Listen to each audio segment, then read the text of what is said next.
ठीक है, अपने वीडियो भाई जिसमें अपन डिस्कस करेंगे क्लास 12th की फिजिक्स का कौन सा portion derivation and concepts for magnetic effect of electric current, specially for board exams. ठीक, तो चालू करते हैं। इसमें सबसे पहला जो टॉपिक पड़ेगा वो क्या पड़ेगा? Biot Savart law. ठीक, तो बायोट सवार्ट लॉ किसके लिए यूज होता है? Use to calculate magnetic field due to a current carrying conductor. ठीक, लॉ है क्या? अगर आपके पास एक वायर है, ये हो गई, मान लीजिए आपके पास एक करंट कैरिंग वायर जिसमें करंट है कितना? I। ठीक, और आपके पास एक पॉइंट है P जो इस वायर के एक particular segment, let's say segment की लेंथ है DL। ये पॉइंट P आपके वायर के सेगमेंट से कितने डिस्टेंस पे है? R। कितने डिस्टेंस पे है? R। और लेट्स से इसका रेडियस वेक्टर है R वेक्टर। ठीक, तो आप यहां पे एक चीज की जरूरत और पड़ेगी, यहां पे angle between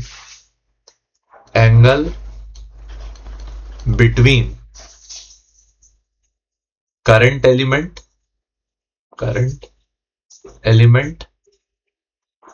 and radius vector. ठीक, रेडियस वेक्टर और करंट एलिमेंट के बीच का जो एंगल है उसको अपन लोग क्या बोले? थीटा। ठीक, तो जो मैग्नेटिक फील्ड है dB, अब देखो ये जो एलिमेंट है छोटा सा एलिमेंट है, छोटे से एलिमेंट का मैग्नेटिक फील्ड भी कैसी होगी? छोटी सी। तो dB जो होता है वो सबसे पहले प्रोपोर्शनल होगा अमाउंट ऑफ करंट के। ठीक, जितना ज्यादा करंट उतना ज्यादा क्या रहेगा? Magnetic field.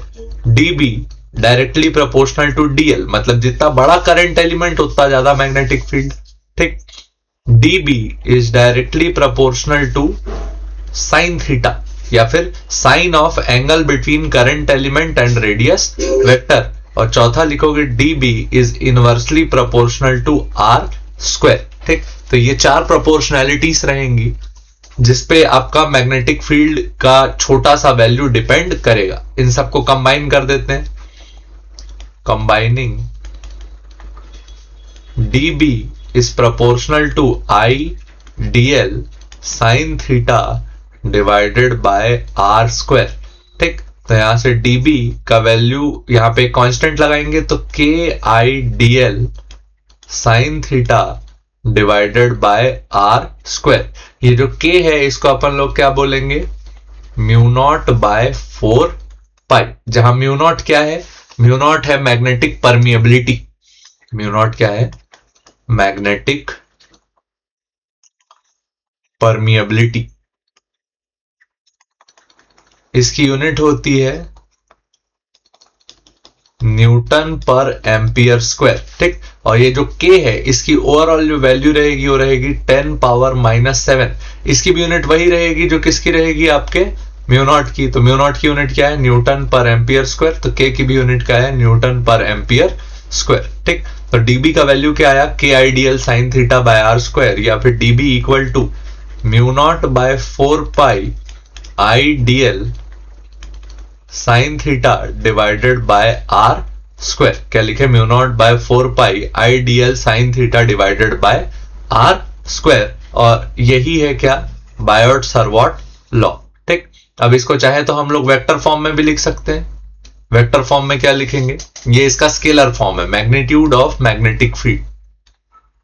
Magnitude of magnetic field. अब इसी का वेक्टर फॉर्म अगर लिखना चाहेंगे तो वेक्टर फॉर्म में क्या लिखोगे? dB equal to KI dl cross R by R cube. K का वैल्यू क्या है? Mu naught by 4 pi. ये है वेक्टर फॉर्म किसके लिए? मैग्नेटिक फील्ड के लिए। ठीक है, ठीक, ये हो गया पहला टॉपिक अपना भाई। क्या डिस्कस किया हमने? Biot Savart law. ठीक, used for calculating magnetic field due to a current carrying conductor. क्या फॉर्मूला सीखा? Mu naught by 4 pi I d l sine theta divided by R square. ठीक, आगे जाते हैं, अब इसके एप्लीकेशन की बात करेंगे। Application of Biot Savart law क्या है? Calculation of magnetic field due to current carrying coil. Current carrying coil, एक करंट कैरिंग कॉइल के लिए अपन क्या कैलकुलेट करके देंगे? Magnetic field number 1 on its axis, number 2 at its centre. ठीक है, दोनों ही डेरिवेशन सीजी बोर्ड में पूछे जाते हैं, तो आप प्रैक्टिस करके रखें। पहले सेंटर वाला कर लेते हैं, सेंटर वाला बहुत आसान है। ठीक है, तो magnetic field at centre of coil. ठीक, तो आपके पास एक कॉइल है, सर्कुलर कॉइल है। सर्कुलर कॉइल में लेट से करंट फ्लो कर रहा है आई अमाउंट का। कितने अमाउंट करंट फ्लो कर रहा है? आई अमाउंट का। तो ये हो गया एलिमेंट डीएल, और इसके सेंटर पे मैग्नेटिक फील्ड निकालनी है, तो ये हो गया आपका रेडियस। अच्छा, आई डीएल की जो डायरेक्शन है वो किधर है? अलोंग द टेंजेंट, और हम लोग ये जानते हैं कि टेंजेंट और जो सर्कल का रेडियस होता है वो हमेशा कितने एंगल पे होता है? 90 डिग्री। तो यहां पे आप देख पा रहे हो कि डीएल जो है वो परपेंडिकुलर है किसके? रेडियस के।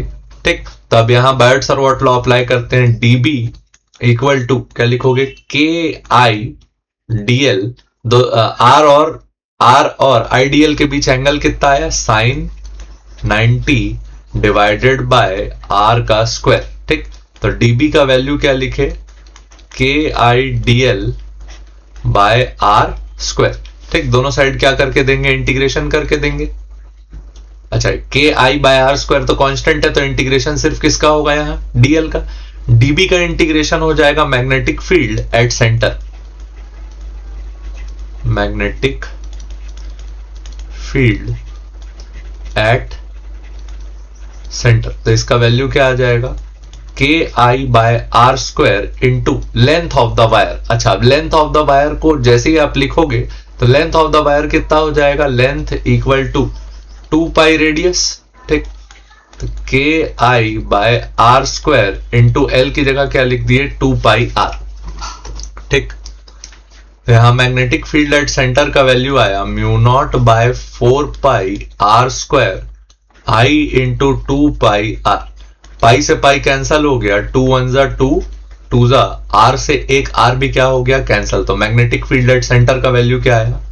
Mu naught I by 2 times radius. ठीक, ये फॉर्मूला आप याद करके भी रखें। Magnetic field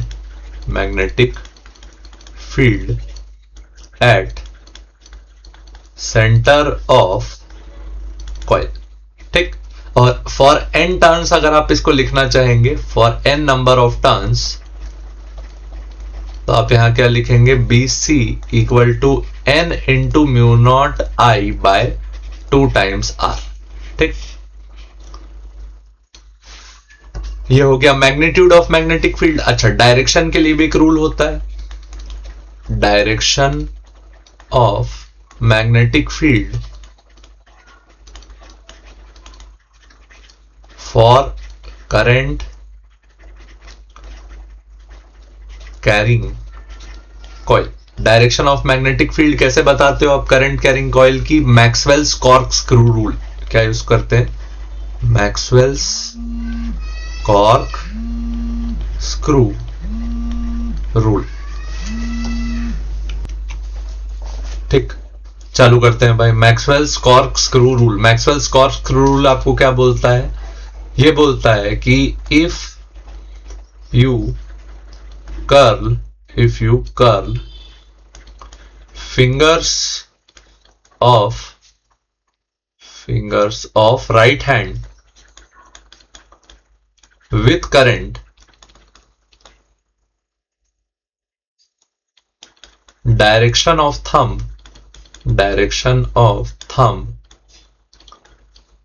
gives direction of field. ठीक, तो ये हो गया आपका कॉइल। कॉइल में करंट इस डायरेक्शन में, तो करंट के साथ अपनी राइट हैंड के फिंगर्स को आप कर्ल करेंगे, तो ये जो पॉइंट किया, ये किस साइड पॉइंट किया? Outside the board. Points outside board. ठीक, बोर्ड के आउटसाइड पॉइंट किया कौन? Magnetic field. ठीक, अच्छा इसी की जगह अगर एंटी क्लॉकवाइज करंट रहता, अच्छा ये तो एंटी क्लॉकवाइज ही था, इसी की जगह मान लो क्लॉकवाइज करंट रहता, क्लॉकवाइज करंट रहता तो देखो किस तरीके से कर्ल करते, क्लॉकवाइज अपनी फिंगर्स को कर्ल करते तो मैग्नेटिक फील्ड किधर मिलता? बोर्ड के अंदर। ठीक, तो ये दो डायरेक्शन बताने का तरीका याद रखना, किसके लिए? करंट कैरिंग कॉइल के लिए। अब करंट कैरिंग कॉइल का ही मैग्नेटिक फील्ड निकालेंगे at its axis. Magnetic field eight axis of coil. तो ये बना दिया आपने कॉइल, ये हो गया उसका एक्सिस। एक्सिस में अपन डिस्टेंस ले लेते हैं x। कितना डिस्टेंस ले लेते हैं? x। और जो कॉइल है, कॉइल का रेडियस जो है वो है a। ठीक, तो यहां पे अगर आप करंट को देखेंगे तो करंट किस डायरेक्शन में है? बोर्ड के बाहर आता हुआ करंट है। किधर है? बोर्ड के बाहर आता हुआ करंट है। और नीचे के डायरेक्शन में देखेंगे, मान लीजिए करंट इस डायरेक्शन में है, तो इस डायरेक्शन में आइडियल बोर्ड के बाहर आ रहा है, और जब नीचे जा रहा है तो बोर्ड के कहां जा रहा है? अंदर। ठीक, मतलब जो आइडियल का जो डायरेक्शन है वो किधर है? यहां पे आउटसाइड बोर्ड। किधर है? Outside board. मतलब कौन सा एक्सिस में है? Positive Z axis. किधर है? आउटसाइड बोर्ड मतलब पॉजिटिव जेड एक्सिस। ठीक, अब यहां पे ये अपन सेगमेंट ले लेंगे, यहां पे डीएल लेंथ का सेगमेंट लेंगे और उसके कारण मैग्नेटिक फील्ड कैलकुलेट करेंगे कौन से पॉइंट पे? पॉइंट पी पे। तो पॉइंट पी पे जो मैग्नेटिक फील्ड अपन कैलकुलेट करेंगे उसकी डायरेक्शन किधर होगी? आप खुद अज्यूम करना। जो आईडीएल आपका कंपोनेंट था वो था बोर्ड के बाहर, तो उसके कारण जो मैग्नेटिक फील्ड होगी वो किधर होगी? पी से ऊपर जाती हुई मैग्नेटिक फील्ड होगी। ठीक, वायर बाहर साइड आ रही है तो उसकी मैग्नेटिक फील्ड ऐसे ऊपर जाएगी। ठीक, तो ये जो मैग्नेटिक फील्ड है इसकी किधर जाएगी? ऊपर जाएगी, डीबी। ठीक, ये डीबी का जो एक्सिस के साथ एंगल है, लेट से ये एंगल को अपन लिख देते हैं फाई। क्या लिख देते हैं? एंगल को फाई। ठीक, और आईडीएल और ये जो उन दोनों को जोड़ने वाली लाइन है आर, आईडीएल और आर के बीच में जो एंगल है वो कितना हो गया? 90 डिग्री। कारण देखो, आईडीएल कौन से एक्सिस में है? जेड एक्सिस में, जबकि ये जो लाइन है जो जोड़ रही है दोनों पॉइंट को, ये कौन से प्लेन में है? एक्स वाई प्लेन में है। एक्स और वाई प्लेन में एग्जिस्ट कर रही है लाइन, जबकि जो करंट एलिमेंट है ये कौन से एक्सिस में है? Z axis. तो यहां पे फिर से देखो, आईडीएल जो सेगमेंट है इसके परपेंडिकुलर है कौन? रेडियस। मतलब जो दोनों के बीच का एंगल है थीटा, इसका वैल्यू फिर कितना हो गया? 90 डिग्री। यहां से अपन अब डीबी का वैल्यू लिख सकते हैं। डीबी का वैल्यू क्या लिख दोगे? K I D L by R square into sine theta. अच्छा, थीटा का वैल्यू कितना डिग्री डालोगे? 90। तो डीबी का वैल्यू क्या आ गया? K I D L sine 90 divided by R square. Sine 90 का वैल्यू 1 हो गया, तो डीबी का वैल्यू आया K I D L by R square. ठीक, अच्छा आर का वैल्यू क्या आ जाएगा? Pythagoras theorem root over A square plus X square. ठीक, रूट हटेगा तो स्क्वायर लग जाएगा, तो आर स्क्वायर इक्वल टू क्या आ जाएगा? ए स्क्वायर प्लस एक्स स्क्वायर। तो डीबी का जो वैल्यू आया है यहां पे, ये क्या आ गया? K I D L upon R square की जगह क्या? A square plus X square. ये आ गया डीबी का वैल्यू। लेकिन अब डीबी के दो कंपोनेंट हो गए यहां। डीबी का एक कंपोनेंट होगा कौन सा? डीबी साइन फाई, और एक कंपोनेंट होगा क्या? DB cos phi.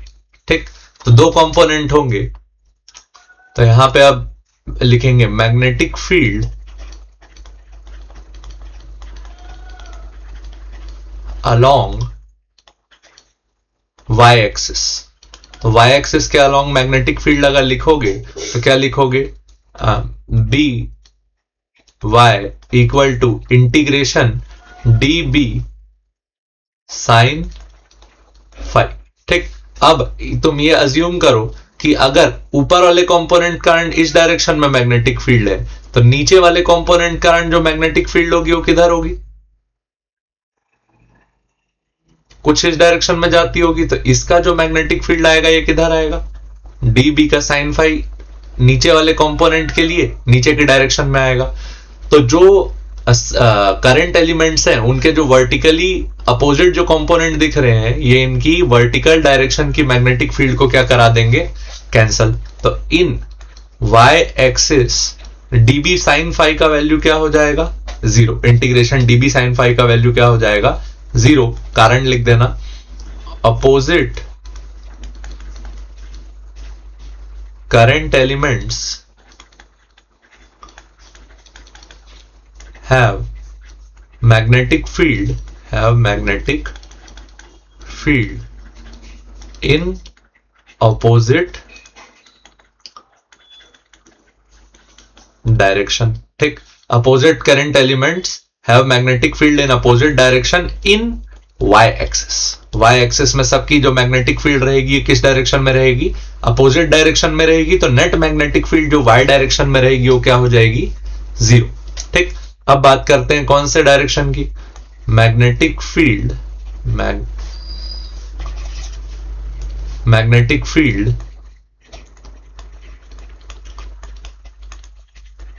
इन x डायरेक्शन। तो x डायरेक्शन में अगर आप मैग्नेटिक फील्ड लेंगे तो bx का वैल्यू क्या लेंगे, integration b db cos phi. अब ये हो जाएगा, देखो जितने भी कंपोनेंट रहेंगे वो बाहर की तरफ पॉइंट करेंगे, तो जो इनका जो db cos फाई है ये सबके लिए ऐड हो जाएगा। ठीक, तो x डायरेक्शन में नेट मैग्नेटिक फील्ड जीरो नहीं होने वाली, x डायरेक्शन में जो नेट मैग्नेटिक फील्ड है वो क्या होगी, ऐड होगी। ठीक, तो वैल्यू क्या आया, db cos फाई। ठीक, तो bx इक्वल टू db का वैल्यू क्या लिखे थे, याद करो,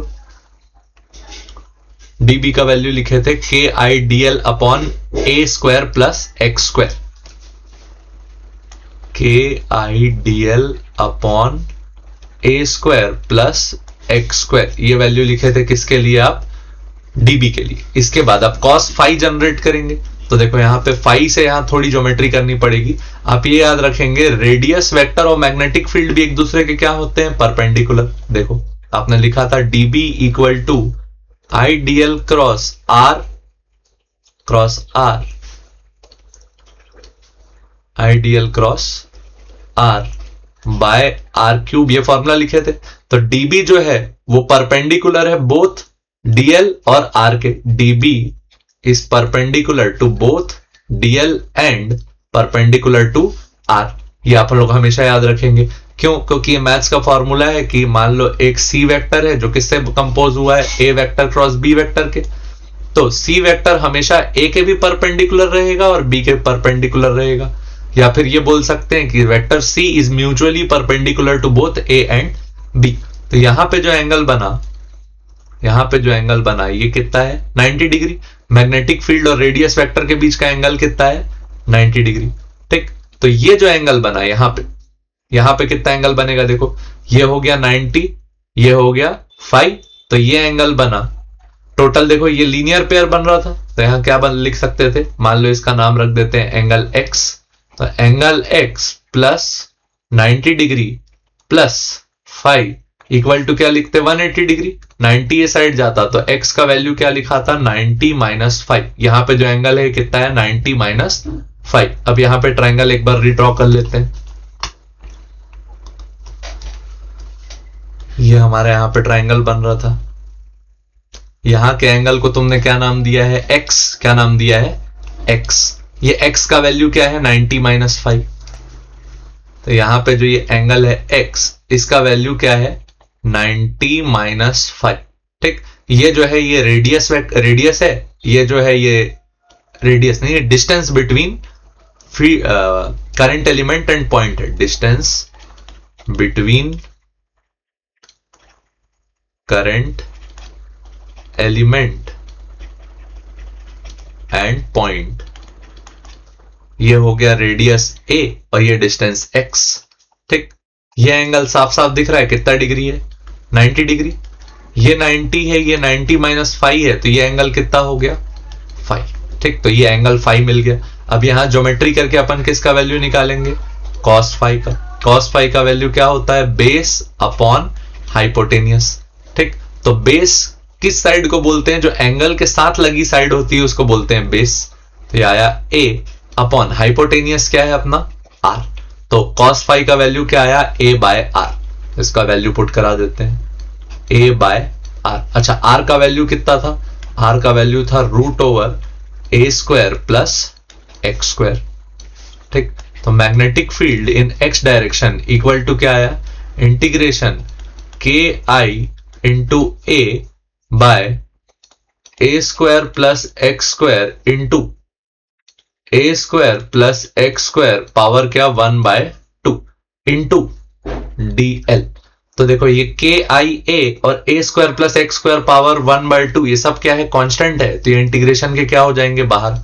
तो bx का वैल्यू आया K I A upon A square plus X square power 3/2 इंटीग्रेशन सिर्फ किसका, dl का। अब dl का इंटीग्रेशन होगा तो वैल हो जाएगा।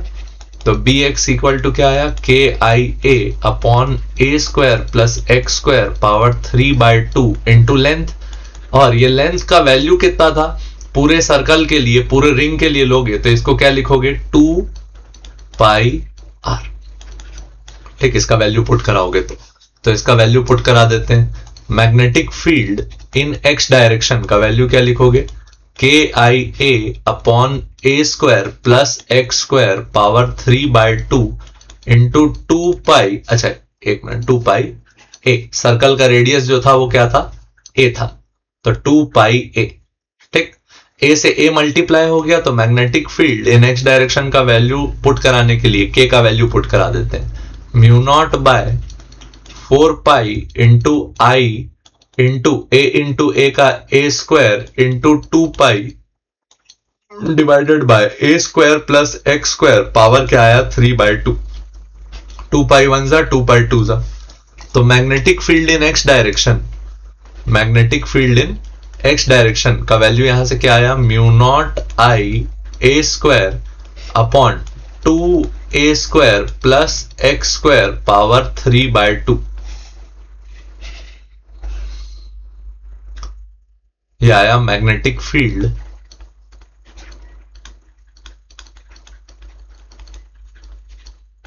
इन x direction, mu naught I A square upon 2 A square plus X square power 3/2। A क्या है, रेडियस, और x क्या है, distance of the point from centre of the coil. अच्छा, फॉर n टर्न्स लिखेंगे तो, फॉर n टर्न्स लिखेंगे तो क्या लिखेंगे, bx equal to mu naught I n into A square upon 2 A square plus X square power क्या 3/2। ये हो गया n टर्म्स के लिए। ठीक, यही एक बार डेरिवेशन है भाई इस चैप्टर का। एक और है लेकिन वो सीजी बोर्ड में आता नहीं है, ठीक है, लाइन करंट के लिए, तो उसके फॉर्मूला लिख देते हैं। उसकी वीडियो ना अलग से डाल के रखी है, अगर तुमको देखना हो तो तुम देख सकते हो। ठीक है, लाइन करंट की मैग्नेटिक फील्ड के डेरिवेशन के लिए उसके लिए फॉर्मूले बस लिख देते हैं। मान लीजिए आपके पास एक लाइन करंट है, लॉन्ग लाइन करंट या फिर शॉर्ट लाइन करंट, कोई मतलब नहीं है। ठीक है, कोई मतलब नहीं है ना, पहले फाइनाइट के लिए लिख देते हैं, फाइनाइट वायर। इसकी डेरिवेशन ना मैं साइड में ऐसे लिंक कर दूंगा यहाँ। ठीक है, इसकी लेंथ मान लो कितनी है l, इसकी लेंथ कितनी है l। एक पॉइंट है, इससे कितने डिस्टेंस पे है, d डिस्टेंस पे है। कितने डिस्टेंस पे है, d डिस्टेंस पे है। ये पॉइंट का नाम है P। ये पॉइंट नीचे जो फाइनाइट लेंथ पे है, यहां पे एंगल बना रहा है अल्फा, और यहां ऊपर एंगल बना रहा है कितना, बीटा। ठीक, करंट कितना है I। तो फॉर्मूला एकदम मस्त तरीके से याद रखना, magnetic field at point P equal to K I by D. क्या याद रखोगे, के आई बाय डी, किड into sine alpha plus sine beta. ठीक, K I by D into sine alpha plus sine beta. ठीक, अब इसी में case बना देते हैं for semi infinite wire. Semi infinite wire के लिए आपकी वायर एक डायरेक्शन में लॉन्ग होगी और एक डायरेक्शन में क्या होगी, यहीं पे खत्म हो जाएगी। तो ये हो गया पॉइंट पी। तो इधर जो एंगल बन रहा है अल्फा, अल्फा का वैल्यू कितना बना 0, जबकि बीटा बीटा का वैल्यू कितना बन गया, सीधी लाइन खींच आ गई तो कितना आ गया 90 डिग्री। तो इसमें पुट करा दो, सेमी इनफाइनाइट वायर का फॉर्मूला निकल जाएगा। सेमी इनफाइनाइट के लिए क्या, K I by D sine alpha का वैल्यू 0, बीटा का वैल्यू 90। तो साइन 0 प्लस साइन 90, तो magnetic field at point P का वैल्यू क्या आया, K I by D sine 0 0 plus sine 90 1। तो वैल्यू क्या आई, के आई बाय डी। अच्छा, तुम फेमिलियरिटी अगर चाहते हो थोड़ी, तो के का value mu naught by 4 pi लिख लो, स्कूल में ऐसे पढ़ाया होगा, mu naught by 4 pi I by D sine alpha plus sine beta. यहां पे क्या, mu naught by 4 pi I by D. ठीक, और अगर इनफाइनाइट वायर हो, दोनों साइड से इनफाइनाइट हो, ये हो गया पॉइंट पी, डिस्टेंस कितना है डी। ठीक, तो magnetic field at point P का वैल्यू क्या, के आई बाय डी, दोनों साइड एंगल कितना हो गया 90, अल्फा भी 90 और बीटा भी 90, दोनों साइड से कैसी है, इनफाइनाइट वायर। ठीक, तो sine 90 plus sine 90, sine 90 plus sine 90 कितना हो गया, magnetic field equal to K I by D 1 plus 1, तो ये हो गया 2 के आई बाय डी। ठीक, के का वैल्यू पुट करा देंगे क्या, म्यू नॉट बाय 4 पाई, तो बीपी का value two mu naught by 4 pi D into I, तो 2 1 जा 2 2 जा, तो magnetic field due to infinite wire क्या आया, BP equal to mu naught I by 2 pi D. अच्छा, ये फॉर्मूला ना आगे कुछ कुछ जगह काम आ जाएगा, इसलिए यहां डिराइव करा दिया। ठीक है, इसका प्रॉपर डेरिवेशन साइड में लिंक्ड रहेगा। ठीक, ये हो गया मैग्नेटिक फील्ड, जितना अपन लोग कैलकुलेट कर सकते थे किससे, बायोट-सावर्ट लॉ से। क्या क्या कैलकुलेट कर सकते थे भाई, magnetic field eight axis of a current carrying coil, centre of a current carrying coil और अ स्ट्रेट लाइन करंट, इसका डेरिवेशन साइड में लिंक्ड है। ऐसे ये तरीका भी याद है, रख सकते हो, सीजी बोर्ड में नहीं पूछता इसका डेरिवेशन जनरली। ठीक, अगर फिर भी करना है साइड में। अगला हेडिंग रहेगा अपना क्या, amperes circuital law. Ampere circuital law क्या है, पहले स्टेटमेंट लिखेंगे, closed line integration of magnetic field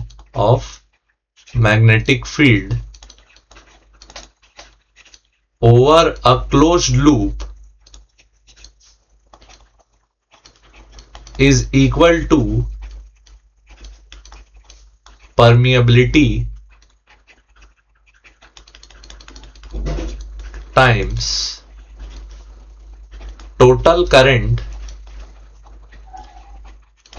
inside the loop।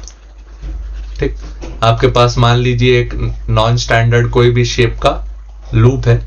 ठीक, इसके अंदर 2-4 करंट डले हुए हैं, बाहर के डायरेक्शन में करंट आता हुआ I1, बाहर के डायरेक्शन में करंट आता हुआ I2, अंदर के डायरेक्शन में करंट आता हुआ I3। ठीक, तो इस लूप के ऊपर अगर आप मैग्नेटिक फील्ड का क्लोज्ड इंटीग्रेशन करेंगे, ठीक, क्या करेंगे, क्लोज्ड लाइन इंटीग्रेशन।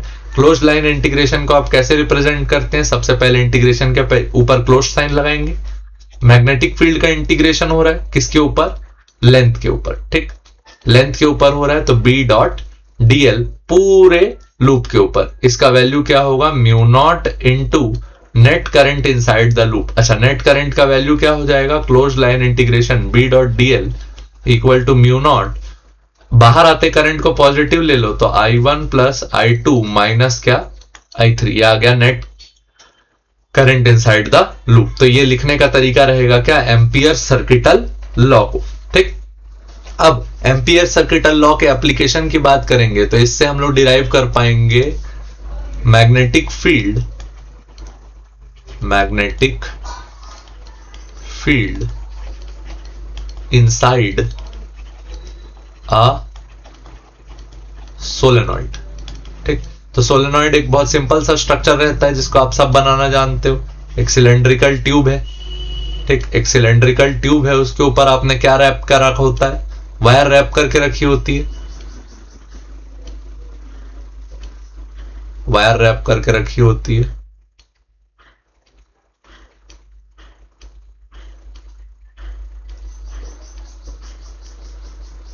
ये बना आपका सिलेंड्रिकल ट्यूब। इधर से ऐसे आउटपुट निकाल देते हैं, इधर लगा देते हैं बैटरी, इधर इसके साथ चलो एक रेजिस्टेंस भी लगा देते हैं और ये ऐसे सर्किट क्लोज कर देते हैं। ठीक, जैसे ही क्लोज करोगे तो इसके अंदर क्या जनरेट होती है, मैग्नेटिक फील्ड। ठीक, अच्छा, इसकी मैग्नेटिक फील्ड की प्रॉपर्टीज याद रखना। Magnetic field inside a long solenoid. Long का मतलब ये होता है कि उसकी जो लेंथ है वो उसके रेडियस के कंपैरिजन में बहुत ज्यादा है।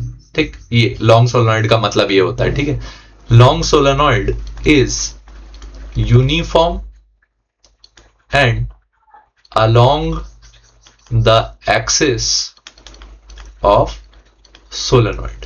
ठीक, दो प्रॉपर्टीज रहती है कि वो सोलेनॉइड के एक्सिस के डायरेक्शन में होता है और कैसा होता है, यूनिफॉर्म होता है। ठीक है, तो अब इसमें अपन लोग एम्पियर सर्किटल लॉ लगाने के लिए सोलेनॉइड को बीच में से क्या कर देंगे, कट कर देंगे। क्या कर देंगे, कट कर देंगे, ताकि हम इमेजिन कर पाए कि हम लोग जो एम्पियर सर्किटल लॉ लगा रहे हैं वो कैसे लगा रहे हैं। अब इमेजिन करो तुम्हारे पास एक ट्यूब है, तुम उसको कट कर दोगे तो तुमको दो फेसेस नजर आएंगे।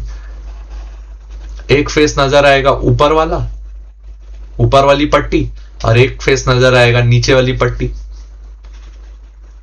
ठीक, अब अज्यूम करो इस तरीके से कॉइल था, उसको कट कर दिया, तो जो ऊपर से करंट जा रहा होगा वो किस डायरेक्शन में जा रहा होगा, इनसाइड, और नीचे से जो घूम के करंट आ रहा होगा वो किधर आ रहा होगा, आउटसाइड। ठीक, तो इधर से जो करंट जा रहा है वो किधर जा रहा है, इनसाइड, जबकि इधर से जो करंट आ रहा है ये किधर आ रहा है, आउटसाइड। ठीक, जितना करंट उधर से अंदर जाएगा उतना ही करंट यहां से कहां आएगा, बाहर। अब ये बन गया तुम्हारा एक सेट। अब इसमें तुम क्या अज्यूम करोगे, एक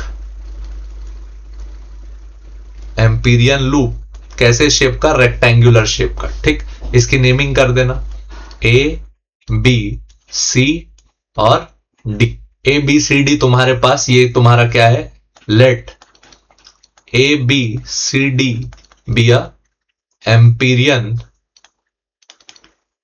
लूप।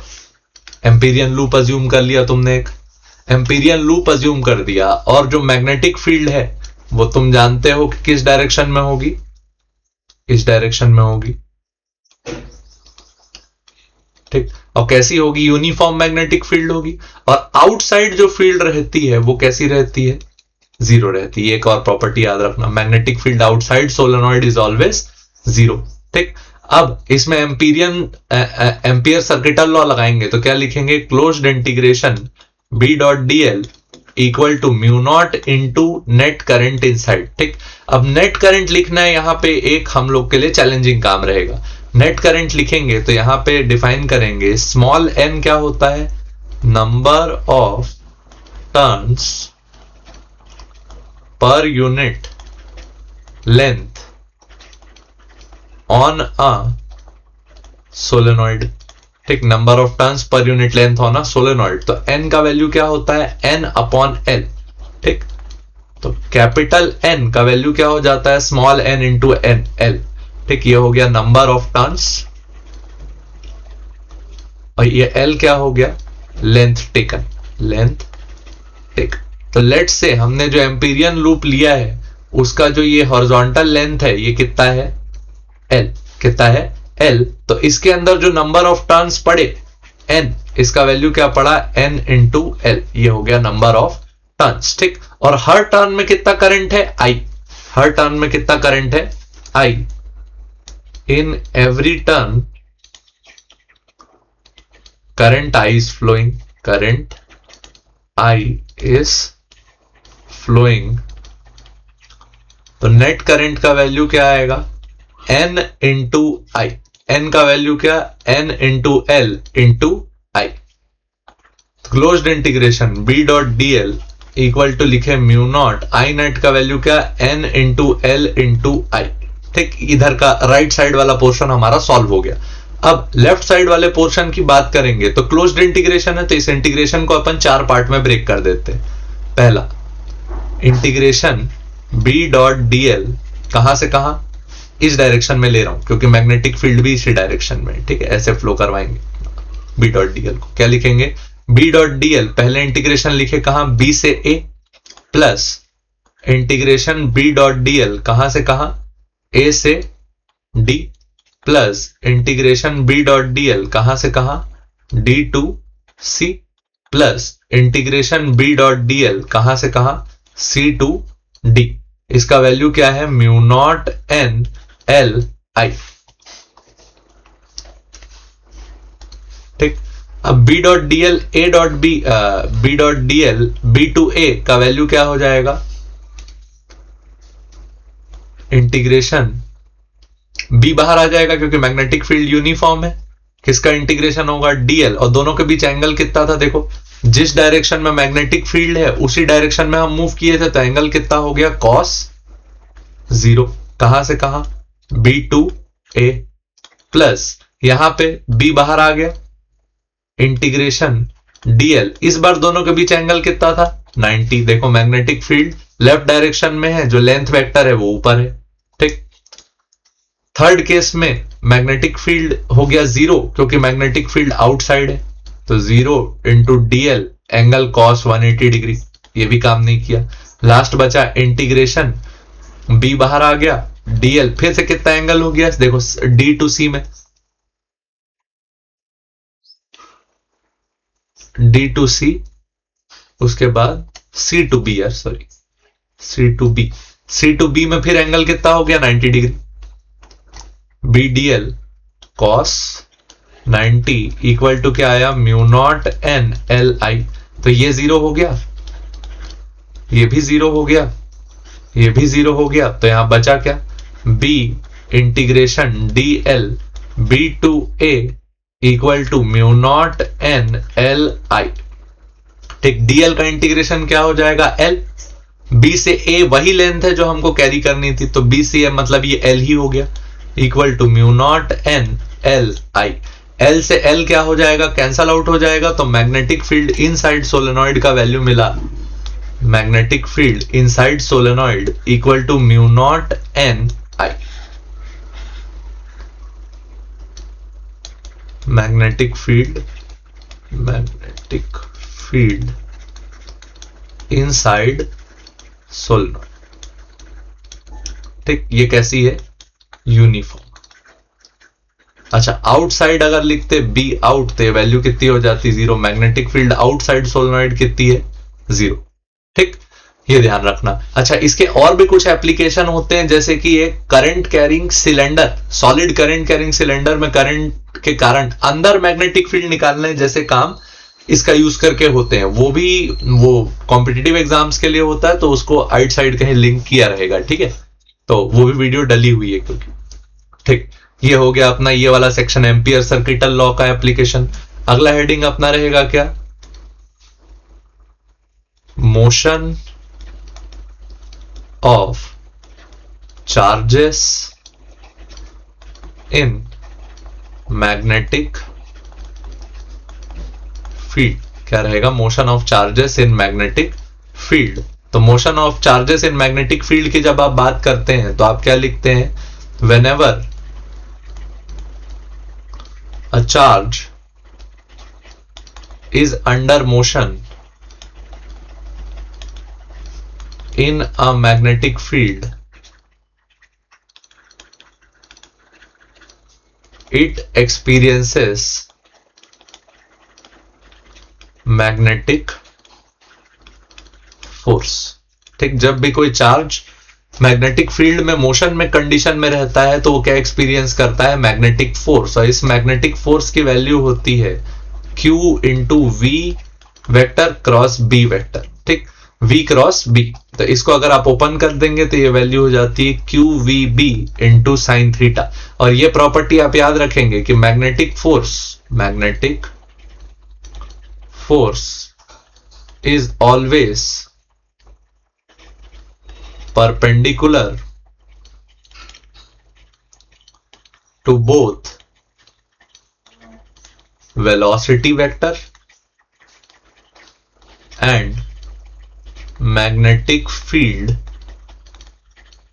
वेक्टर। ठीक, v वेक्टर और b वेक्टर दोनों के क्या होता है, perpendicular. Fm is perpendicular to v is perpendicular to b। ठीक, तो मैग्नेटिक फोर्स का वैल्यू क्या हो जाता है, QVB sine theta.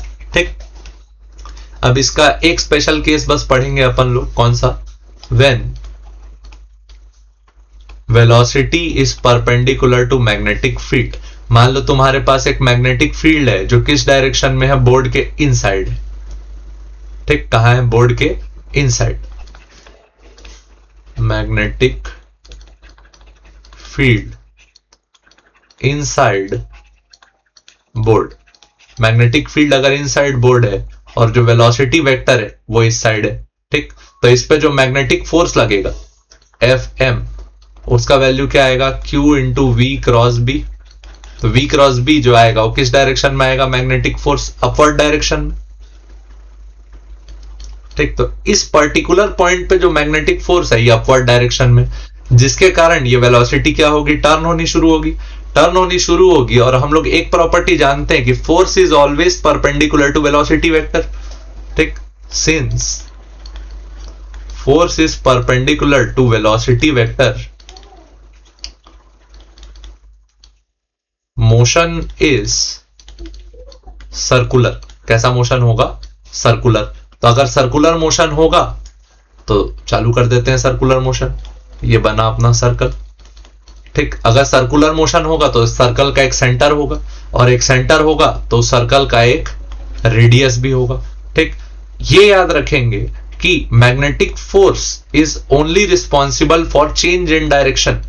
Magnetic force is only responsible for change in direction. It does not have any effect. Does not have any effect on speed of particle. ठीक, अब ये ऑब्जर्व करो, ये जो मैग्नेटिक फोर्स है ये किस डायरेक्शन में लगेगा, हमेशा सर्कल के सेंटर की तरफ लगेगा, क्योंकि वेलोसिटी हमेशा किस डायरेक्शन में है, टेंजेंशियल डायरेक्शन में।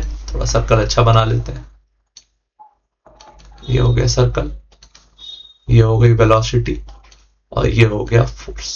फोर्स और वेलोसिटी के बीच का एंगल रफली कितना है, 90 डिग्री। रफली नहीं, ऑलवेज 90 डिग्री होगा। ठीक है, तो ये दोनों के बीच एंगल कितना आया, 90 डिग्री। और जो मैग्नेटिक फोर्स है वो किस डायरेक्शन में एक्ट कर रहा है, सर्कल के सेंटर की तरफ। तो यहां पे magnetic force provides necessary centripetal force. ठीक, तो यहां पे मैग्नेटिक फोर्स का वैल्यू किसके बराबर कर दिए, सेंट्रीपिटल फोर्स के। मैग्नेटिक फोर्स का वैल्यू आप क्या लिखते, QV cross B equal to centripetal force क्या, mv स्क्वायर बाय r। ठीक, इसको ओपन करोगे तो यहां पे देखो वेलोसिटी और मैग्नेटिक फील्ड के बीच का एंगल पहले ही कितना ले लिए थे, 90 degree. Theta equal to 90 degree, v perpendicular to b। तो QVB साइन 90 इक्वल टू क्या आया, mv square divided by r। v से b कैंसिल हो गया। ठीक, तो यहां बचा साइन 90 हट गया, तो क्या आया, q into B equal to mv divided by r। r को ये साइड ट्रांसपोज कर दिए तो r का वैल्यू क्या आया, mv बाय qb। ये है radius of particle. Radius of particle performing circular motion. अच्छा, इसको लिखने के कुछ स्पेसिफिक तरीके हो जाते हैं। R equal to M into V momentum है, तो मोमेंटम किससे डिनोट करते हैं, पी बाय क्यू बी। अच्छा, मोमेंटम को और कैसे लिख सकते हैं, root over 2 times kinetic energy into mass upon Q into B. Kinetic energy को और क्या लिख सकते हो, root over 2 times charge into voltage into mass upon Q B. तो ये टोटल कितने फॉर्मूले हो गए आपके पास, 4। पहला M V by Q B, दूसरा पी बाई क्यू बी, तीसरा root over 2 K into M by Q B, चौथा root over 2 Q V into M by Q into B. ये 4 फॉर्मूले रेडियस के, जिसके लिए सबसे इंपॉर्टेंट ये है, इसमें सीजी बोर्ड में आपको न्यूमेरिकल भी देखने मिल सकता है। ठीक, 2 पार्टिकल्स का क्या कंपेयर करो, radius, numerical possible, compare radius of 2 particles. ठीक, आगे बढ़ते हैं, इसी का टाइम पीरियड भी निकाल देते हैं। Time period of circular motion. Time period of circular motion क्या हो जाता है, t equal to 2 pi radius upon velocity. तो 2 पाई रेडियस का वैल्यू क्या लिखोगे, M V upon Q B upon क्या आया, v। v से v क्या हो गया, कैंसल, तो यहां वैल्यू क्या आया, 2 pi m upon Q into B. 2 pi m upon Q B, ये वैल्यू आया किसका, time period of circular motion का। Time period of circular motion. अच्छा, फ्रीक्वेंसी भी चाहे तो निकाल सकते हैं। Frequency equal to 1 upon time period, तो क्या हो जाएगा, Q B upon 2 pi M, या आया frequency of circular motion. Frequency of circular motion, last एक 2 पाई से ट्रांसपोज हो जाएगा, तो 2 पाई एफ इक्वल टू क्या आया, Q B by M. 2 pi F को आप क्या लिखते थे, omega equal to Q B by M. ये क्या हो गया, angular frequency of motion. Angular frequency of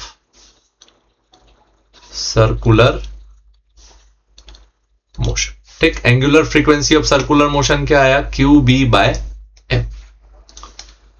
ये हो गया भाई तुम्हारा। ठीक, अच्छा, एक स्पेसिफिक केस, यार ये नहीं आता सीजी बोर्ड में, उसको नहीं डिस्कस करेंगे, ठीक है। एक पढ़ लेना अलग से, वेलोसिटी सेलेक्टर। ठीक है, डाल देते हैं, 2 मिनट लगेगा, चलो। वेलोसिटी सेलेक्टर, ठीक है, इसको लॉरेंस फोर्स का एप्लीकेशन लिख लेना। लॉरेंस फोर्स एप्लीकेशन, ये कब होता है याद रखना, व्हेन अ चार्ज, एक सेकंड ना,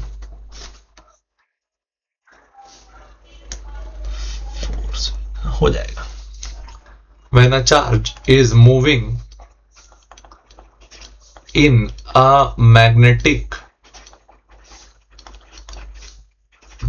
and electric field, the total force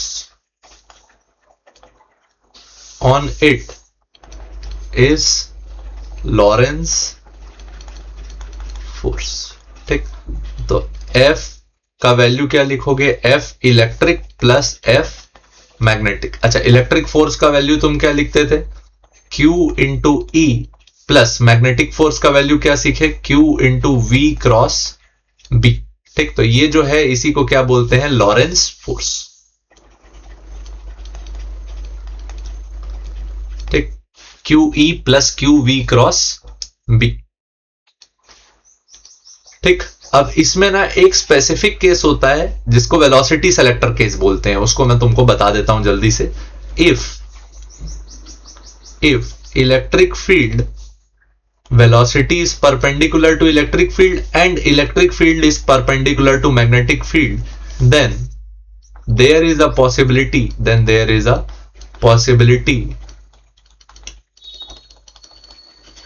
that charge can perform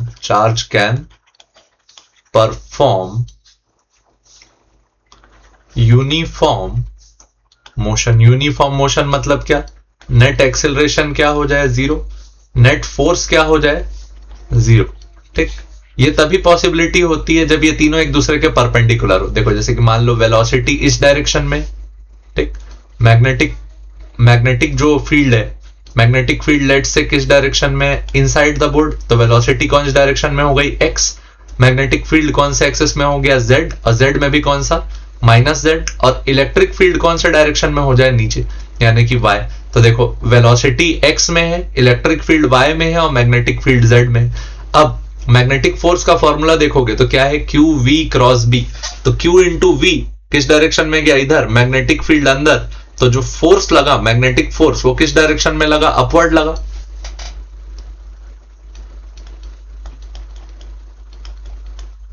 magnetic force, और जो इलेक्ट्रिक फोर्स लगेगा वो इलेक्ट्रिक फील्ड की डायरेक्शन में लगेगा, तो एफ ई। तो ये देखो ये दोनों किस डायरेक्शन में लगे, एक दूसरे के अपोजिट डायरेक्शन में लगे। So if F M is equal to Fe, then net force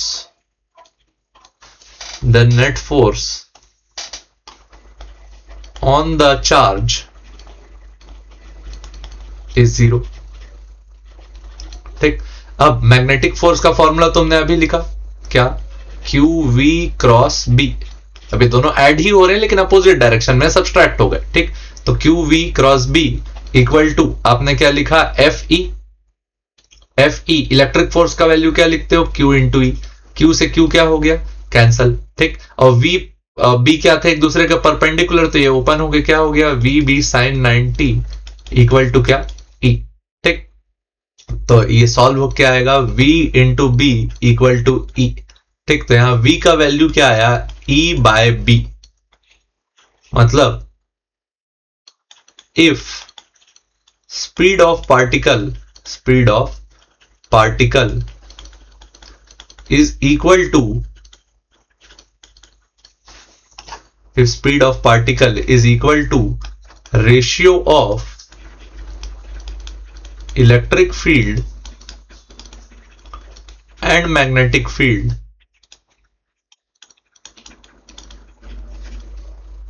and velocity is perpendicular to electric field as well as perpendicular to magnetic field, then it experiences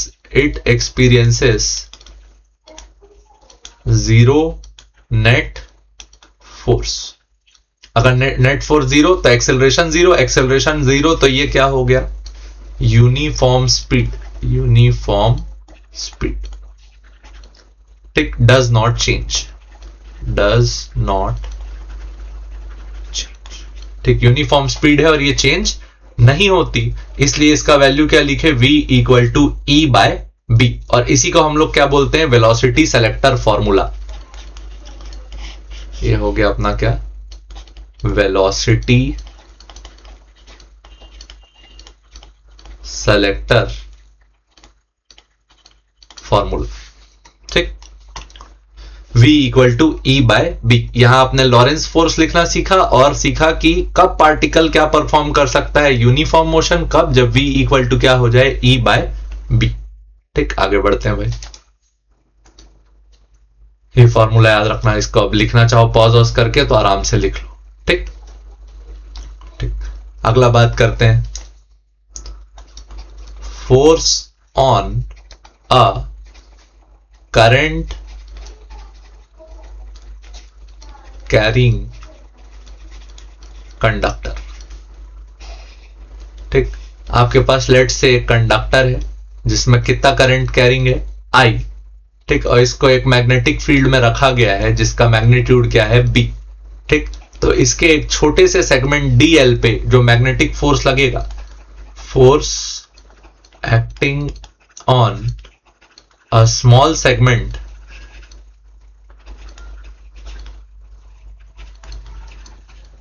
dl, कौन सा force, magnetic force. इसका value क्या होता है, magnetic force equal to I into dl vector cross b vector. और ये छोटे से एलिमेंट पे फोर्स है तो एक ऐसा फोर्स होगा, स्मॉल फोर्स होगा। अब कंप्लीट सेगमेंट के लिए अगर आपको फोर्स कैलकुलेट करना है तो दोनों साइड क्या करके देना पड़ेगा, इंटीग्रेशन। ठीक, तो इंटीग्रेशन करोगे तो डीएफ का इंटीग्रेशन क्या हो जाएगा, मैग्नेटिक फोर्स, आई बाहर आ जाएगा। डीएल का इंटीग्रेशन क्या हो जाएगा, length vector into magnetic field vector. Length vector से आपका मतलब है कि मान लो ये पॉइंट ए है और ये पॉइंट बी है, तो ए और बी को जोड़ने वाली जो एक स्ट्रेट लाइन होगी इसको आप क्या बोलोगे, length vector. Vector of line joining A and B, A और बी को जोड़ने वाली लाइन को आप क्या बोलते हो, लेंथ वेक्टर। और फोर्स का वैल्यू क्या आएगा, आई एल क्रॉस बी। आई हो गया करंट, एल हो गया लेंथ वेक्टर, बी हो गया मैग्नेटिक फील्ड वेक्टर। ठीक, तो ये होता है magnetic force on a current carrying conductor. Unit क्या लिखेंगे, न्यूटन। ठीक, इसके केस, एक दो केस आपको डिस्कस कर देता हूं छोटा सा। फॉर एग्जांपल आपके पास एक रिंग करंट है, मान लीजिए कुछ इस तरीके का। ठीक, रिंग शेप का करंट है। ये मान लीजिए इसमें करंट ट्रेवर्स कर रहा है किस डायरेक्शन में, इधर। ठीक, तो इस पे और इसको एक आपने मैग्नेटिक फील्ड में रख दिया है जो किधर है, इनसाइड। इस सर्कल का जो रेडियस है वो कितना है, आर। ठीक, तो आप इस पे अगर मैग्नेटिक फोर्स लिखने जाएंगे तो मैग्नेटिक फोर्स का फॉर्मूला क्या लिखेंगे, I into length vector cross magnetic field vector. अब ये जो लेंथ वेक्टर है ये कर्व्ड सरफेस को नहीं गिनेगा, ये किसको देखेगा कि करंट चालू कहां से हुआ, ए से, और कहां तक गया, बी तक। तो ए और बी के बीच का जो शॉर्टेस्ट डिस्टेंस है वो क्या है, 2r, और उसकी डायरेक्शन किधर है, ए टू बी। तो ये हो गया I L, I into L, और मैग्नेटिक फील्ड अंदर, तो I L cross B. Magnetic force का जो वैल्यू आएगा वो किधर आएगा, अपवर्ड। तो मैग्नेटिक फोर्स का वैल्यू क्या लिखोगे, आई इंटू लेंथ का वैल्यू क्या, 2r इंटू बी। और मैग्नेटिक फील्ड और लेंथ वेक्टर के बीच का जो एंगल है वो कितना बन रहा है, 90 डिग्री, क्योंकि जो करंट है वो किस डायरेक्शन में है, एक्स डायरेक्शन में है, और मैग्नेटिक फील्ड जो है वो कौन सी डायरेक्शन में है, जेड। लेंथ वेक्टर कौन से डायरेक्शन में है, एक्स, तो दोनों के बीच में एंगल 90 डिग्री। तो मैग्नेटिक फोर्स का वैल्यू क्या आया, आई इंटू 2r। ठीक, लेंथ वेक्टर लिखने का तरीका होपफुली आपको समझ में आया होगा। स्टार्टिंग पॉइंट और एंडिंग पॉइंट को हम लोग कंसिडर करते हैं। ठीक है, ठीक, अगला देखते हैं भाई। अगला है अपना फोर्स बिटवीन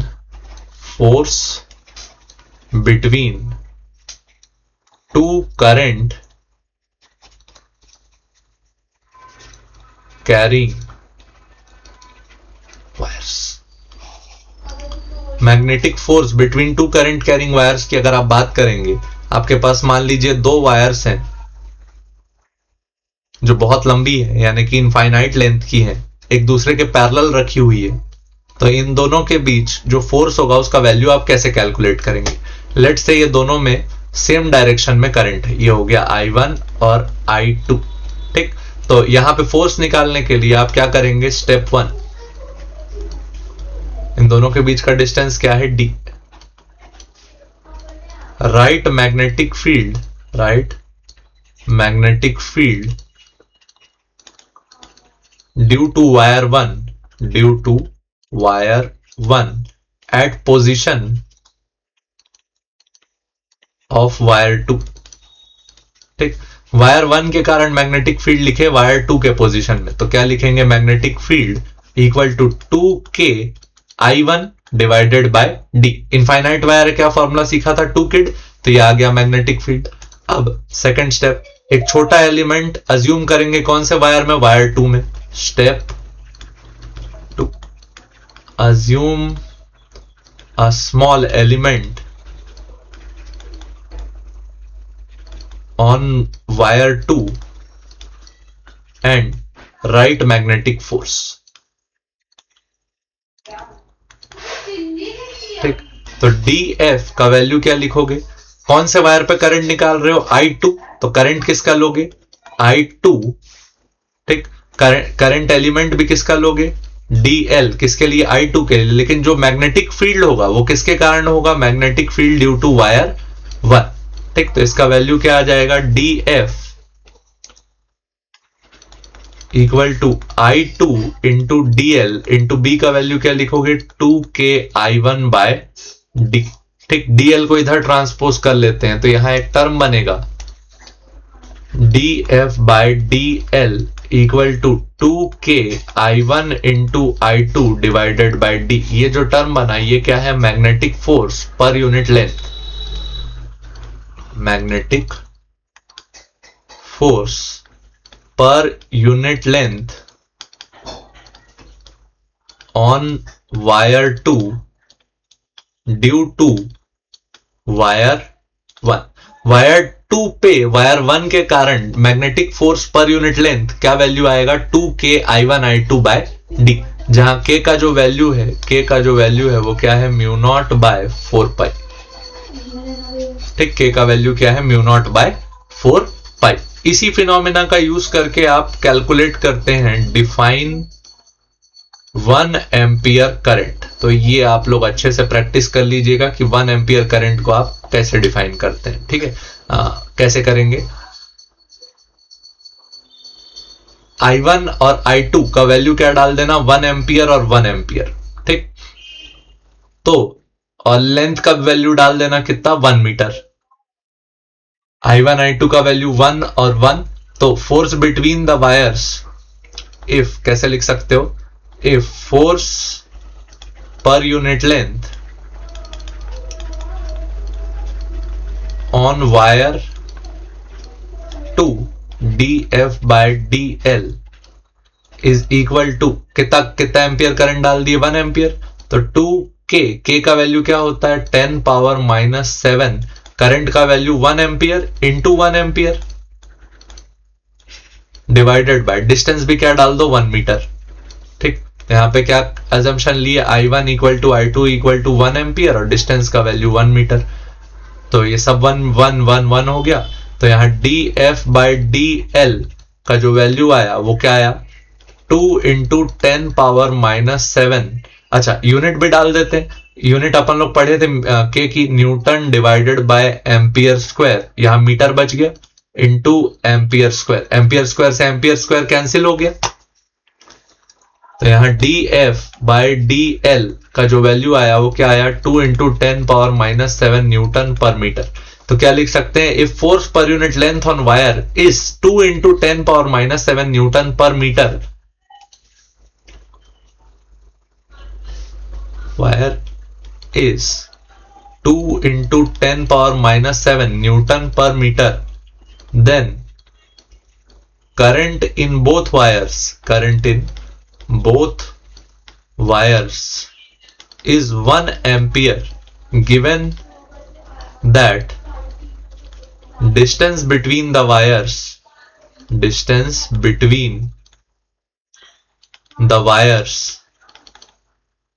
is 1 मीटर।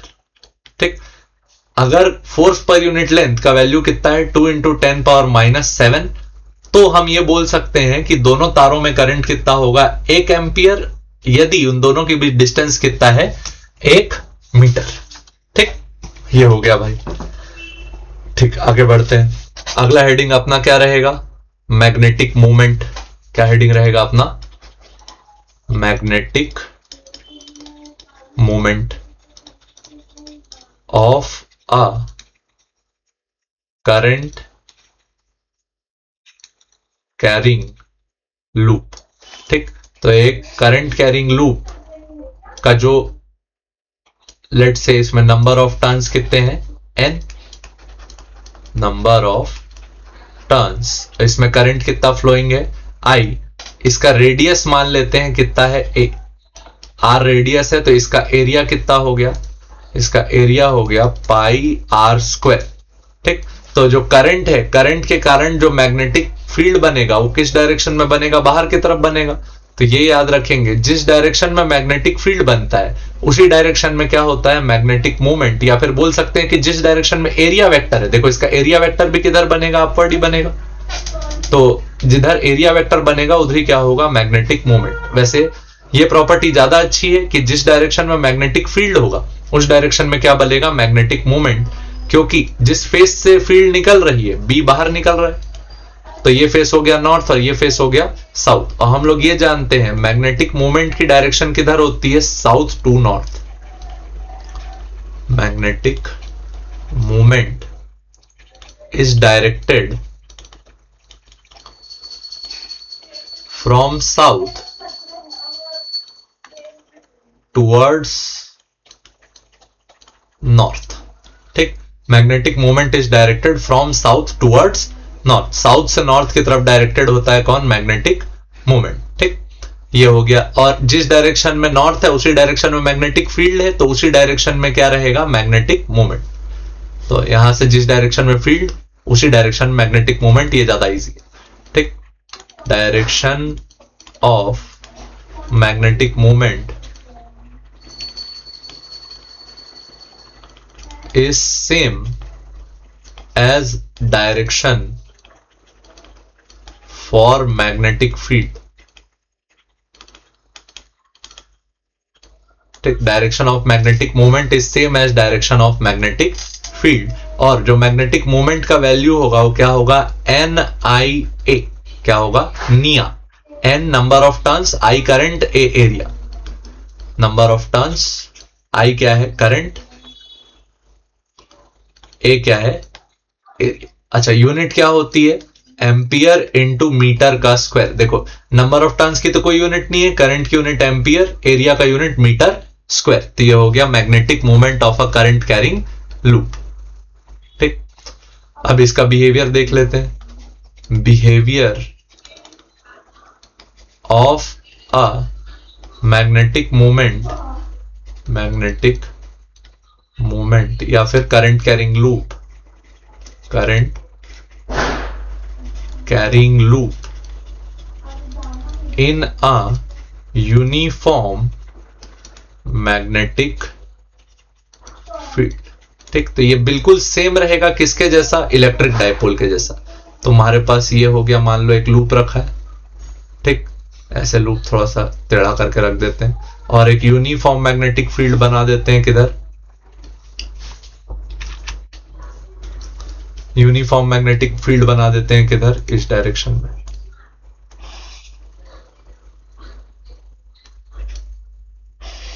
ये बन गई तुम्हारी uniform magnetic field.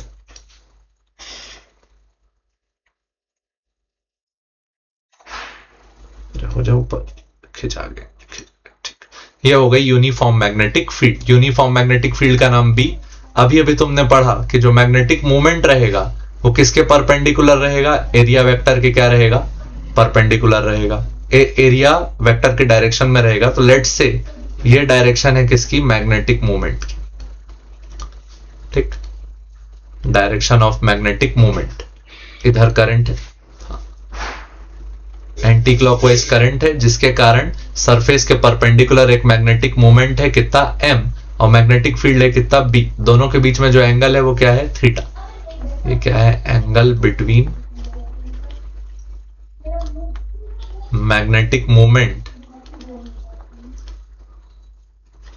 And magnetic field. ठीक, तो सबसे पहले प्रॉपर्टी आप याद रखेंगे, net force on the coil is zero. Net force on the coil कितना है, जीरो। दूसरा, net torque acting on the coil is tau equal to M cross B, या फिर इसका वैल्यू लिखते हो क्या, M B sine theta.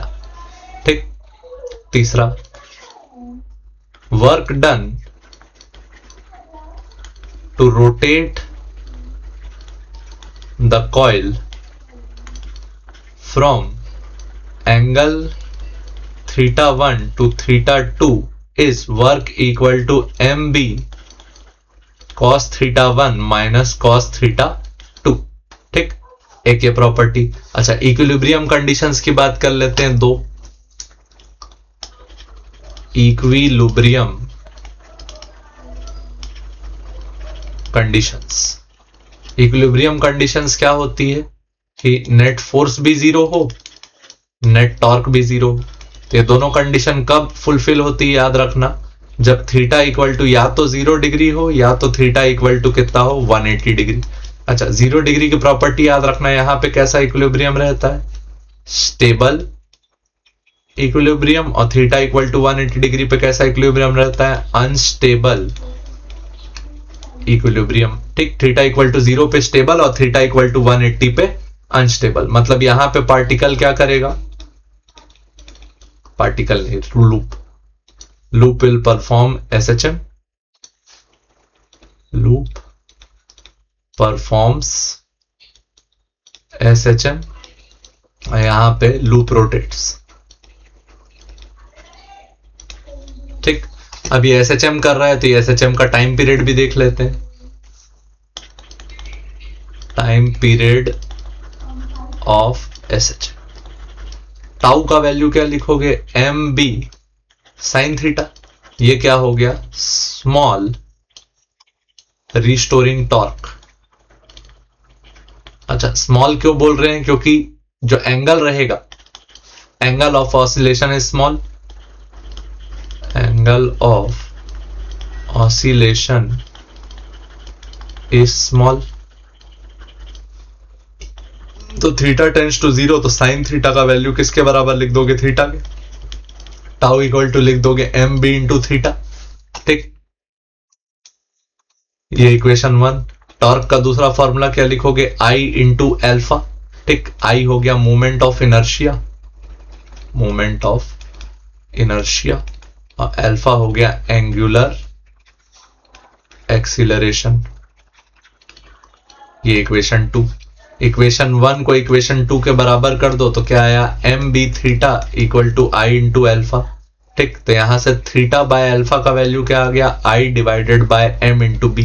Time period of SHM का फॉर्मूला होता है, टाइम पीरियड ऑफ SHM का फॉर्मूला होता है 2 pi root over theta by alpha. Theta by alpha की जगह सब्स्टिट्यूट करा दो, तो 2 pi root over I divided by MB। I क्या है, मोमेंट ऑफ इनर्शिया, M क्या है, मैग्नेटिक मोमेंट,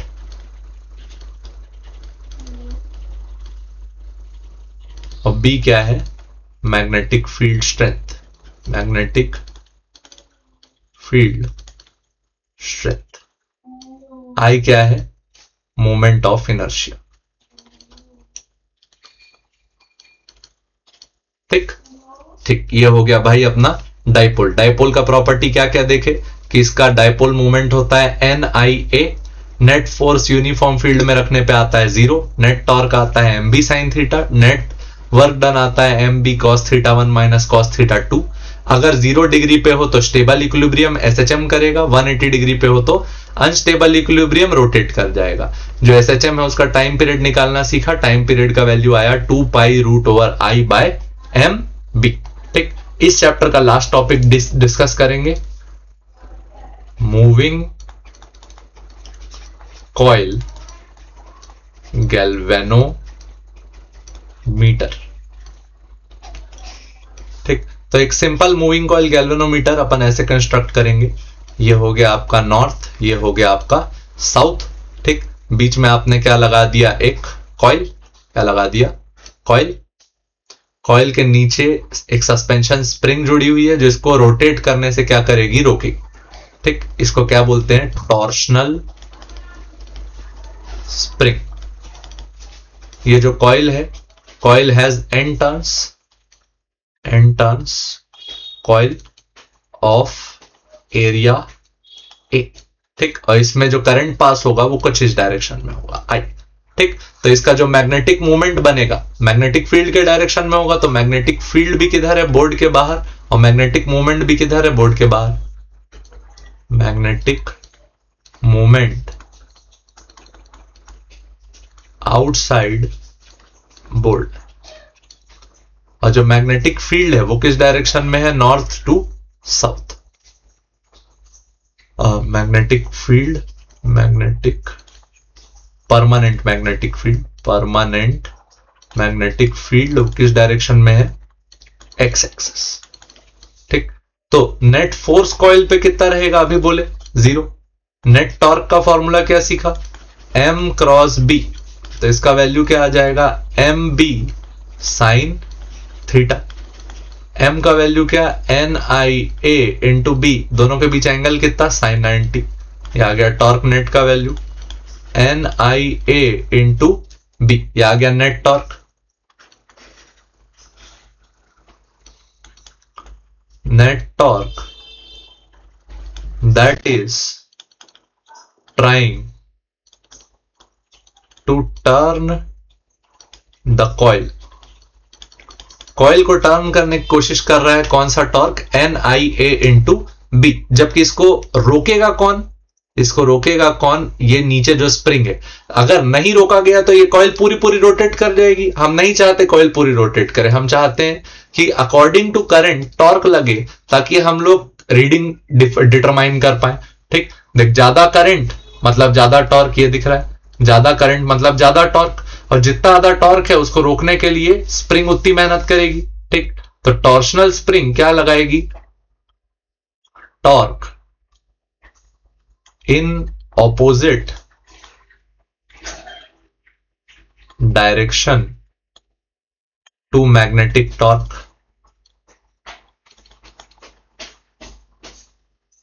तो इसका वैल्यू क्या आएगा, torque due to spring equal to K into theta. याद करो स्प्रिंग फोर्स क्या लिखते थे, के इंटू एक्स। तो टॉर्शनल स्प्रिंग के लिए क्या लिखोगे, के इंटू थीटा। जितना ज्यादा उसको घुमाओगे उतना ज्यादा वो रिस्टोरिंग क्या लगाएगा, टॉर्क। तो ये हो गया हमारा इक्वेशन 1 और ये हो गया हमारा इक्वेशन नंबर 2। ठीक, दोनों टॉर्क को अपन क्या कर देंगे, यहां पे बराबर कर देंगे। तो torque due to current is equal to torque due to spring. तो N I A into B equal to आपने क्या लिखा, के इंटू थीटा। ठीक, आई को आप इधर भेज दिए, के को इधर भेज दिए, या फिर के को बस भेज दो। तो N A B by K into I equal to क्या आ गया, थीटा। इसको ना ऐसे करके रेसिप्रोकल करके लिख लेते हैं इस साइड, ताकि देखने में अच्छा लगे। Theta equal to N A B by K into आई।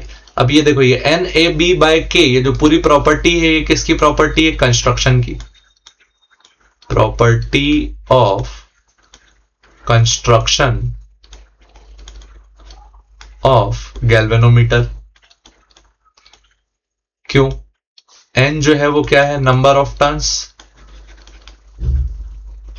ए जो है वो क्या है, एरिया, बी जो है वो क्या है, मैग्नेटिक फील्ड,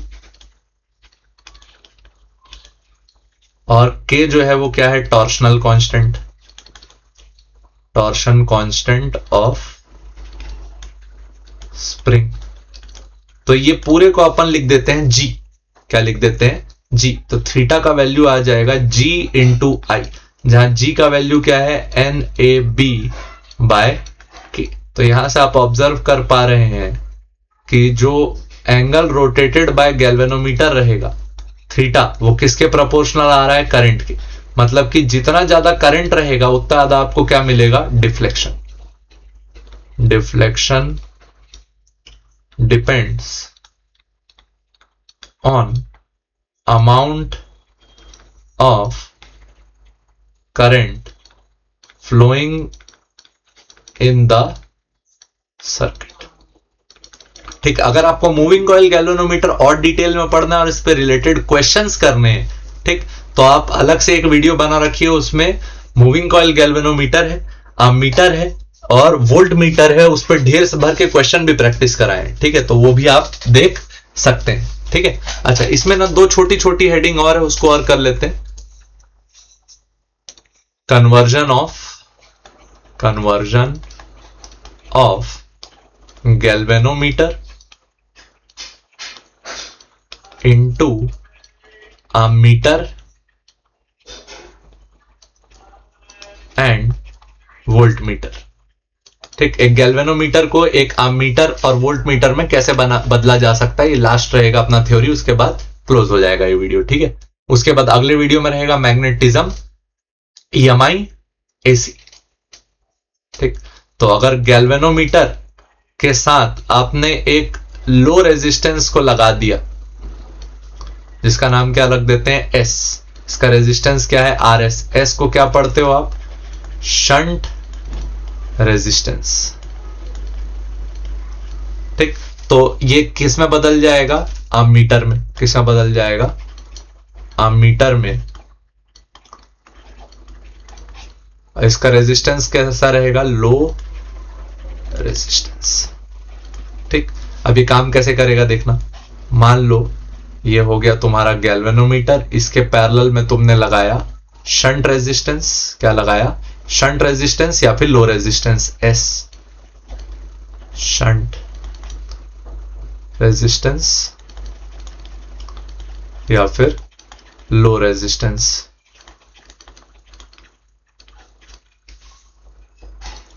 ठीक, तो यहां से करंट कितना जाएगा, आई। आई करंट टोटल आ रहा है, ये हो गया total input current. Total current to be measured by galvanometer. Total current में से मोस्ट ऑफ द करंट कहां से निकल जाएगा, शंट से, क्योंकि यहां लो रेजिस्टेंस है। तो यहां हो गया आई एस, और यहां से जो करंट गया इसका नाम रख दिए आई जी।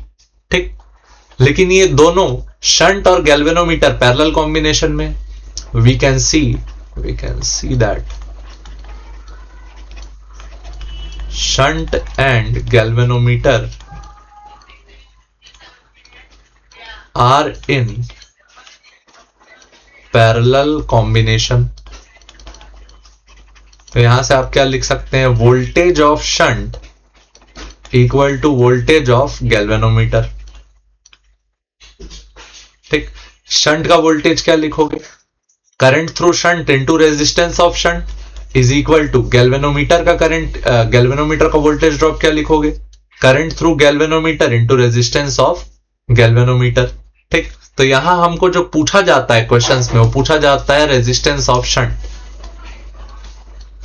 इसका वैल्यू क्या आएगा, I G by I S into R G. ये क्या है, रेजिस्टेंस ऑफ शंट। यही हम लोग को कैलकुलेट करके देना होता है। तो इसका फॉर्मूला क्या है, current through galvanometer divided by current through shunt into resistance of galvanometer. थोड़ा सा एक स्टेप और सॉल्व करेंगे तो अपना ये कंप्लीट हो जाएगा।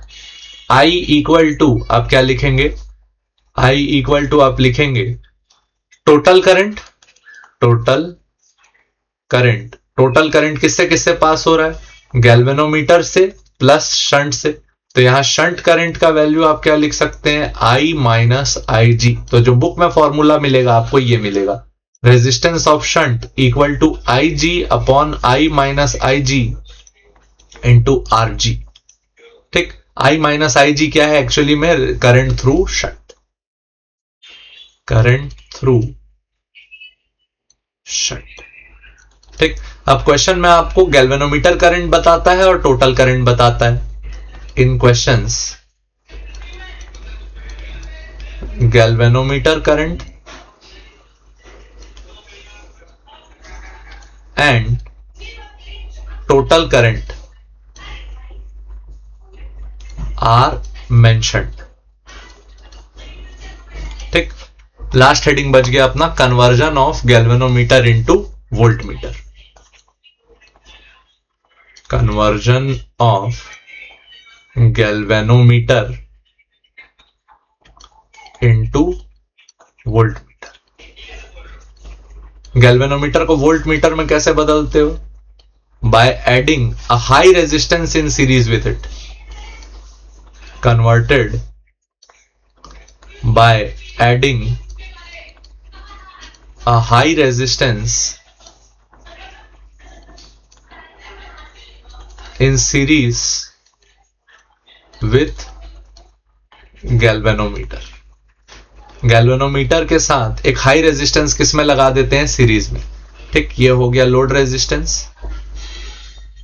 अच्छा, ये जो पूरा सेटअप है जो ऊपर बना है, इसी को मिला के तुम क्या बोलते हो, वोल्टमीटर। क्या बोलते हो, वोल्टमीटर। किसको किसको मिला के, गैल्वेनोमीटर और हाई रेजिस्टेंस को मिला के। और ये आर एल क्या है, load resistance. Load resistance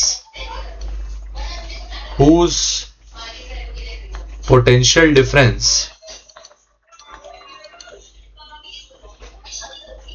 is to be measured. ठीक, जिसका पोटेंशियल डिफरेंस मेजर करना है ये वो लोड रेजिस्टेंस है। तो इसका वोल्टेज लेट से लिख देते हैं V, और ये V क्या है, वोल्टेज टू बी मेजर्ड। क्या है, वोल्टेज टू बी मेजर्ड। ठीक, तो इधर से आया current I।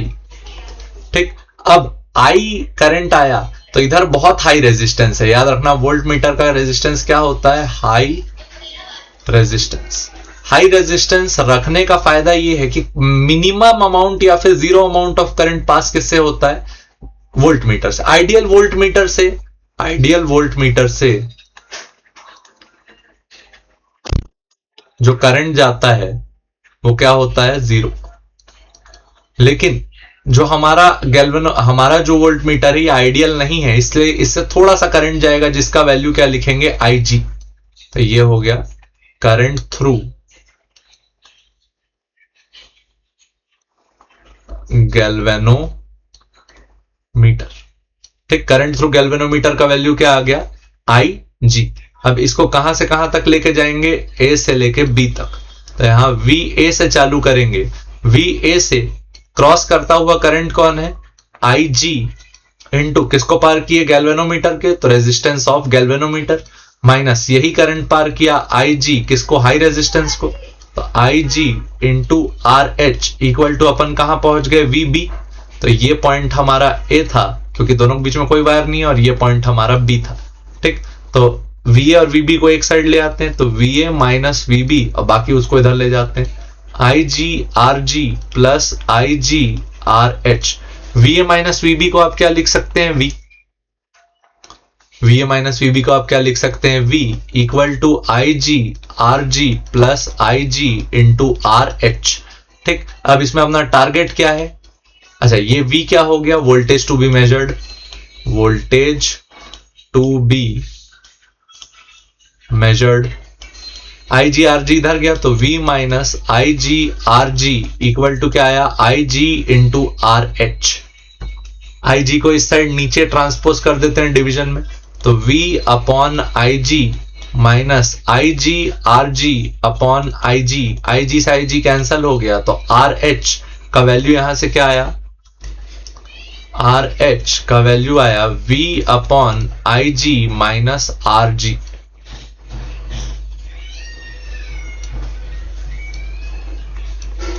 High resistance added in series का फॉर्मूला क्या आया, V मतलब voltage to be measured, voltage to be measured divided by galvanometer current minus resistance of galvanometer. ये आ गया high resistance added in series. तो ये हो गया आपका conversion of volt galvanometer into voltmeter. ठीक, तो यहां पे आपका क्लोज होता है कौन सा topic, magnetic effect of electric current. ठीक, एक दो डेरिवेशन मैग्नेटिज्म के भी हैं सीजी बोर्ड की बुक में, मुझे पता है, उसको भी अपन नेक्स्ट वीडियो में डाल लेंगे। ठीक है, इसको यहीं तक रखते हैं, देखने के लिए धन्यवाद, जय हिंद।